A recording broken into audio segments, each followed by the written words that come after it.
escola do mundo, onde eu posso ensinar e aprender. A palavra da sabedoria é a nossa EBD. Deus é o nosso diretor, o Espírito Santo nosso professor. A Bíblia é a cartilha que ensina o caminho, a verdade e a vida. Deus é o nosso diretor, o Espírito Santo nosso professor. A Bíblia é a cartilha que ensina o caminho, a verdade e a vida. Olá, meus amigos, meus irmãos. É um prazer estar aqui com vocês para mais uma aula da Escola Bíblica Dominical, na classe jovem, ligada à União da Mocidade Presbiteriana, a UMP, da Igreja Presbiteriana de Jaú. Sejam bem-vindos.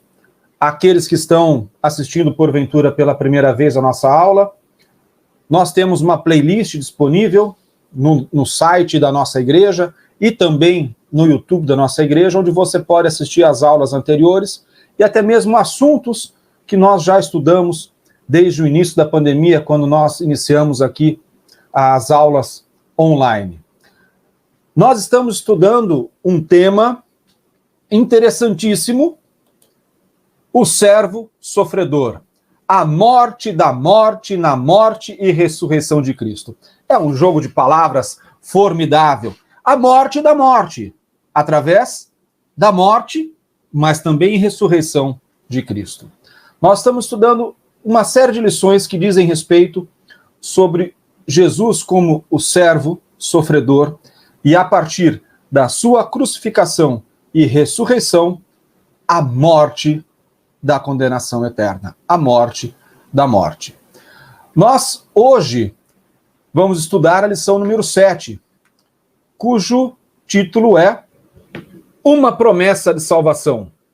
Hoje estarás comigo no paraíso. Mas antes de nós começarmos a aula propriamente dita, eu quero convidar você a fechar os seus olhos para que nós nos coloquemos diante de Deus, pedindo para Ele, para que Ele abençoe essa aula, para que Ele fale aos nossos corações. Vamos lá? Senhor Deus, nosso Pai, muito obrigado por essa oportunidade de estarmos aqui, reunidos ainda que virtualmente, ao redor da Tua Palavra, estudando-a e aprendendo-a, Pai. Fale aos nossos corações, ensina-nos, ó Pai, a respeito desta promessa maravilhosa, uma promessa de salvação. Hoje ainda estarás comigo no paraíso. Em nome do nosso Senhor Jesus Cristo, nosso Salvador, nós pedimos a Ti. Em nome dele. Amém. Vamos lá. O texto que nós vamos estudar aqui, talvez, na minha concepção, seja um dos mais bonitos que nós temos aqui na Bíblia, porque relata o que significa a obra redentora através da graça, do sacrifício de Jesus. Então, se você quiser acompanhar com a sua Bíblia, dá uma pausa, pega a sua Bíblia, abra em Lucas 23, versículos 39 a 43. Ou então, acompanhe aqui conosco. Vamos lá. Um dos malfeitores, crucificados, blasfemava contra ele, dizendo: Não és tu o Cristo? Salva-te a ti mesmo e a nós também. Respondeu-lhe, porém, o outro, repreendeu-o, dizendo: Nem ao menos temes a Deus, estando sob igual sentença? Nós, na verdade, com justiça, porque recebemos o castigo que nossos atos merecem. Mas este nenhum mal fez. E acrescentou: Jesus, lembra-te de mim, quando vieres no teu reino. Jesus lhe respondeu: Em verdade te digo, que hoje estarás comigo no paraíso. Essa passagem é belíssima. Vamos contextualizar aqui. Jesus foi crucificado por uma condenação sem reconhecimento de nenhum delito. Jesus não cometeu nenhum ato que justificasse a sua crucificação, a sua condenação à morte. Agora, a condenação de morte por crucificação, ela era destinada não a ladrão de galinha, não ladrão de pequenos delitos, mas efetivamente malfeitores. E Jesus foi condenado entre dois malfeitores. A Bíblia usa o termo ladrão, mas a gente precisa entender nesse contexto que não é qualquer ladrão. Possivelmente eles pertencessem ao grupo de Barrabás, fossem assassinos. Eram pessoas da pior espécie. Pessoas que, ao contrário de Jesus, mereciam uma condenação daquele tipo. Porque a condenação à morte por crucificação era destinada a pessoas como eles, por conta dos seus atos. Estando os três crucificados, as pessoas passavam e zombavam de Jesus. Ei, não é você que disse que destruiria o templo e em 3 dias edificaria ele novamente? Não é você que diz que é filho de Deus? Vamos lá, salva-te a ti mesmo, desce da cruz. Um dos ladrões entrou na vibe. É isso mesmo. Você não é o filho de Deus? Salva-te a ti mesmo e a gente também. O outro virou e disse: ei, mas nem a Deus você teme? Estando sobre a mesma sentença. Ele foi condenado sem ter feito nada. Agora a gente não. Nossos atos justificam estarmos aqui. Virou para Jesus e disse: Jesus, quando entrares no teu reino, não esquece de mim. O que Jesus respondeu? Em verdade te digo que hoje mesmo estarás comigo no paraíso. E a partir desta frase de Jesus, eu faço a primeira reflexão aqui. É preciso a gente estar no clima para demonstrar amor? Quantas vezes a gente não diz, sabe, de brincadeira, mas falando sério, olha, que ninguém hoje pise no meu calo porque hoje eu tô na carne, tá? Hoje eu não... Aquele irmãozinho xarope, ele que não me provoque, porque hoje eu não tô legal. Hoje eu não tô no clima. Sabe o que Jesus demonstrou aqui? Que não tem essa de ter clima para amar o próximo, para demonstrar amor. Não sei se você entendeu, mas eu vou tentar descrever assim, bem rápido, o que Jesus estava passando naquele momento. Ele tinha sido humilhado. Ele tinha sido açoitado. Ele tinha sido torturado. Carregou uma cruz com uma coroa de espinho. Foi pregado numa cruz com cravos nas mãos e nos pés. Era uma condenação de morte dolorosa. Ele estava sofrendo não só as dores que todo ser humano sofreria numa condenação dessa, mas ele estava suportando nos seus ombros a dor de toda a humanidade. Porque ele morreu não pelas atitudes dele. Ele morreu pelos pecados da humanidade. É preciso estar no clima para demonstrar amor? Não. Presta atenção nisso daqui. A atenção dispensada por Jesus ao malfeitor, que foi crucificado ao seu lado, humilha a todos nós pela maneira egoísta como agimos, pois na maioria das vezes só temos olhos para nós mesmos. Neste momento de dor e de angústia, Jesus olhou para aquele malfeitor e deu a resposta: hoje mesmo estarás comigo no paraíso.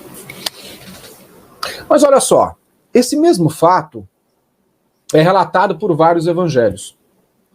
Esse que nós lemos em Lucas pode dar a entender que um dos ladrões que foi crucificado zombou de Jesus.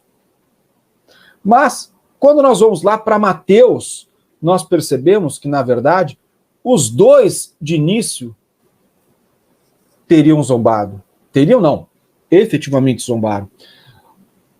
Vamos lá para Mateus 27, versículos 38 a 44. E foram crucificados com ele 2 ladrões, um à sua direita e outro à sua esquerda. Os que iam passando blasfemavam dele, maneando a cabeça e dizendo: ó tu que destróis o santuário em 3 dias e o reedificas, salva-te a ti mesmo, se és filho de Deus, e desce da cruz.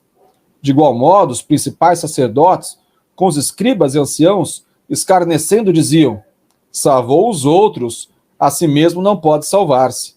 É rei de Israel. Desça da cruz e creremos nele. Confiou em Deus, pois venha livrá-lo agora, se de fato lhe quer bem. Porque disse: sou filho de Deus. E os mesmos impropérios lhe diziam também os ladrões, que haviam sido crucificados com ele. Tá? Olha só. E os mesmos impropérios lhe diziam também os ladrões que haviam sido crucificados com ele.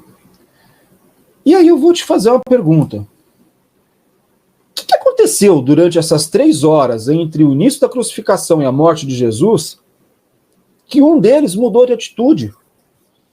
Começou zombando, mas depois mudou e repreendeu o seu comparsa. Ei, nem a Deus você teme? Nós temos motivo para estar aqui, ele não. O que foi? O que fez com que esse bandido mudasse radicalmente, drasticamente de atitude? Vamos lá, eu quero ponderar aqui alguns motivos que fizeram que ele, nessas 3 horas, mudasse de atitude. O primeiro deles é medo de se encontrar com Deus. Ele sabia que ele ia morrer. A morte não era uma possibilidade. A morte era efetivamente uma certeza. A maioria das pessoas temem a morte por temer encontrar a Deus. O que vai acontecer quando eu estiver diante de Deus? A minha vida, os meus atos, vão ser suficientes para que Deus me aceite? Primeiro ponto, foi uma reflexão de como que seria encontrar a Deus após a morte. Segundo ponto, o comportamento de Jesus.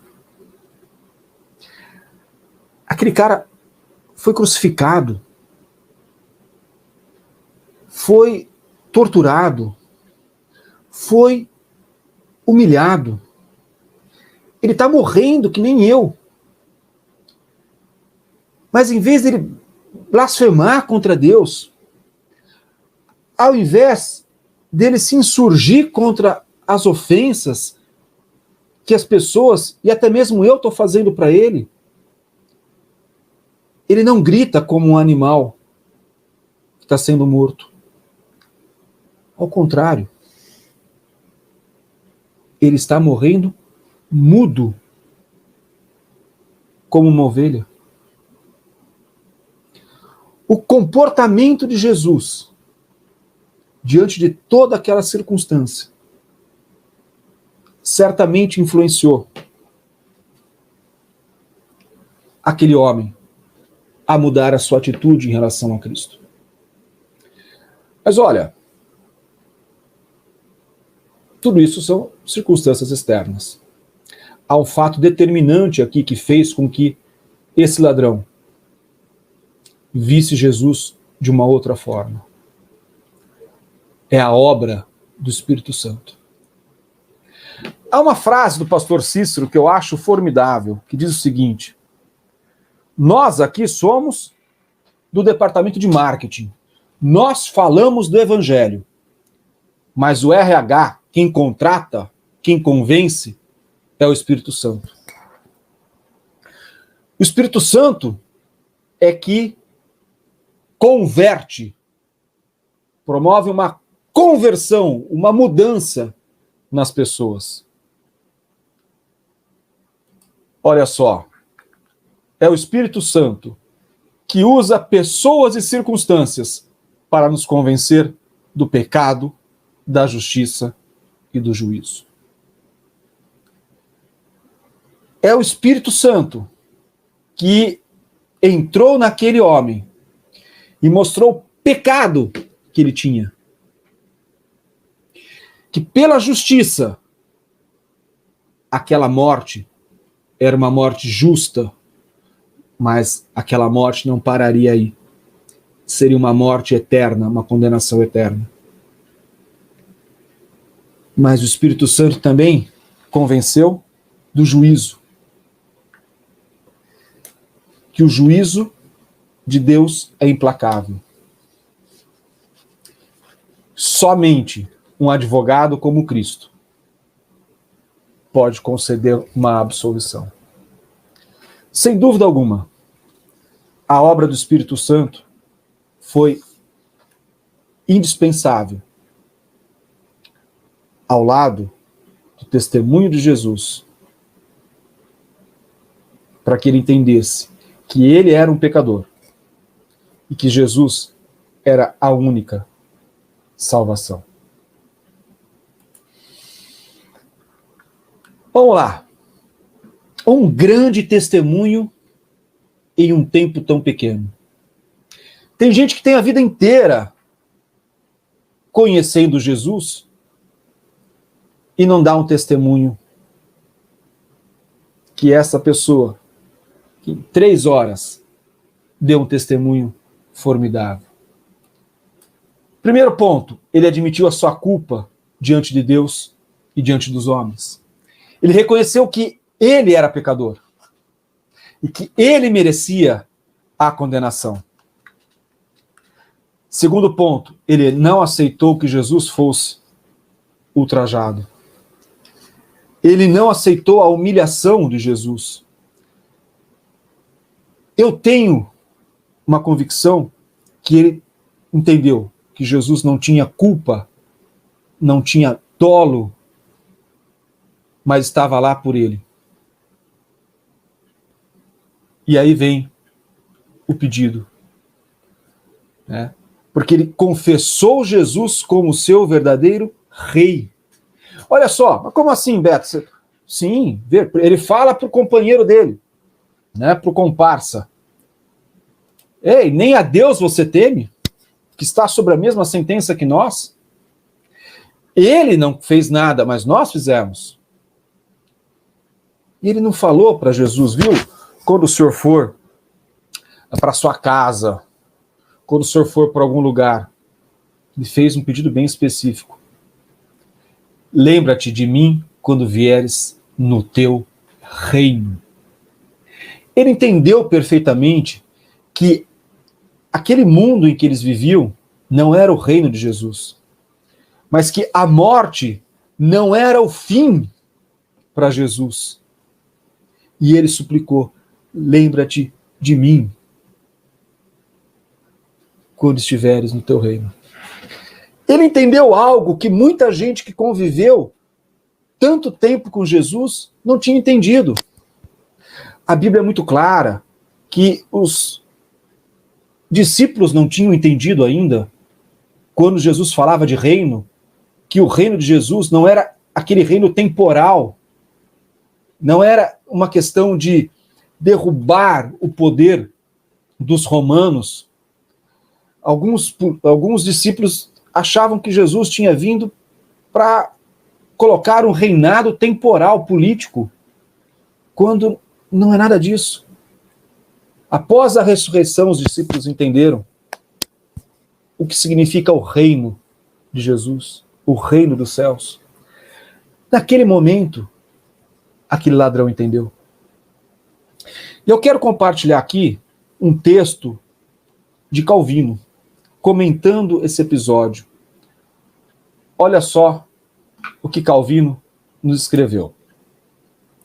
Um ladrão que não só nunca for educado na escola de Cristo, mas, ao entregar-se a execráveis homicídios, tenta extinguir todo o senso de que era justo, de repente, sobre mais alto do que era justo. De repente, sobre mais alto que todos os apóstolos e os demais discípulos, a quem o Senhor mesmo havia esforçado tanto para instruir, e não só isso, mas adora a Cristo como Rei, enquanto nos cadafalsos celebra-se seu reino em meio a chocante e mais que revoltante aviltamento, e o declara, já moribundo, autor da vida. Veja, é exatamente isso que Calvino está colocando. Pessoas que viveram muito tempo com Jesus não tinham entendido o que estava acontecendo lá. E ele entendeu. E declarou Jesus como o autor da vida.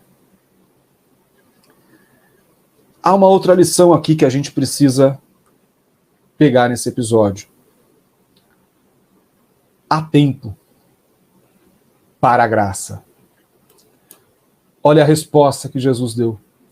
Em verdade te digo que hoje estará comigo no paraíso. E aí você pode perguntar para mim, mas, Beto, esse cara teve uma vida devassa. Como o próprio texto de Calvino está dizendo aqui, indo contra os próprios princípios de Deus, tentando derrubar o reino de Deus, os princípios do reino de Deus. E esse cara agora, de repente, vai para o céu. Direto. Porque veja, Jesus nem disse, um dia estarás comigo. Jesus disse, hoje mesmo estarás comigo no paraíso. Agora. O meu reino é agora. Sabe o que isso significa? Que a salvação é pela graça. Sabe por que ele foi salvo, perdão? Não é porque ele foi bonzinho, ou porque ele fez isso, ou porque ele fez aquilo, mas porque Cristo morreu na cruz por ele. Esse episódio do ladrão na cruz, que aceita a Jesus como seu Salvador e é salvo, demonstra de forma bem clara para a gente que a salvação é pela graça. Única e exclusivamente pela graça. Não é porque eu fui bonzinho durante a vida, não é porque eu merecia, porque ninguém merece a salvação. Essa é que é a questão. Absolutamente ninguém merece a salvação. A salvação é dada pela graça. Eu sou salvo porque Cristo pagou o preço que eu não posso pagar. Cristo morreu pelos meus pecados. Esta é a maior lição. Eu quero só fazer um paralelo. Teve um cara que andou 3 anos com Jesus. gozava até de um certo prestígio, porque dentro do grupo que andava com Jesus, dentre os 12, ele foi escolhido para cuidar das finanças. Ele era o tesoureiro do grupo que andava com Jesus. Estou falando de Judas. Ele conhecia Jesus. Ele conhecia os ensinamentos de Jesus. Cuidava das finanças dos discípulos.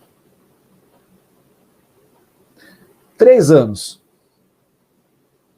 andou com Jesus. Nesses 3 anos, teve uma vida reta, dentro dos padrões cristãos. Externamente, a sua conduta talvez fosse repreensível. Olha, ele é um dos seguidores de Jesus. Por algumas moedas de prata, ele traiu Jesus.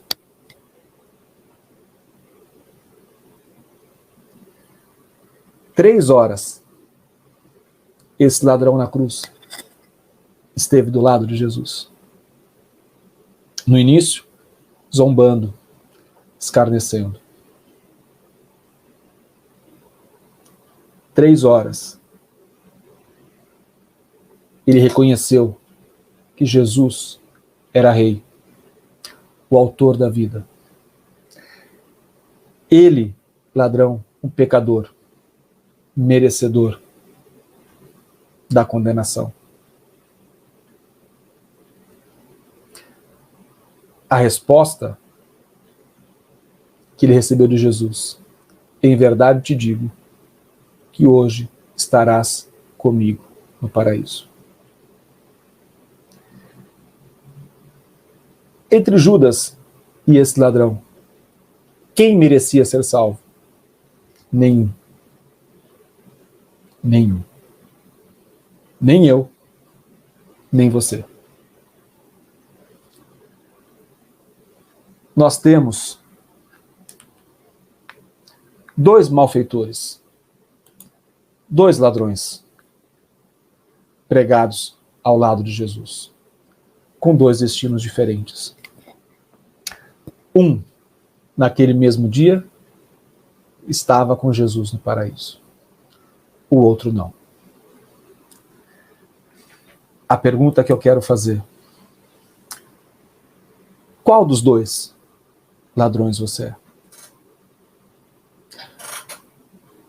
Porque você é um ladrão. Você é um malfeitor. Quem diz isso não sou eu, é a palavra de Deus. Porque todos pecaram e carecem da glória de Deus. E o salário do pecado é a morte. E aí? Assim como um deles, você já reconheceu os seus pecados? Que você merece a condenação? Que Jesus está na cruz, sofrendo por você? E que só Ele pode pagar o preço da sua condenação? Você já teve essa conversa com Jesus? Senhor, quando entrares no teu reino, não esqueça de mim?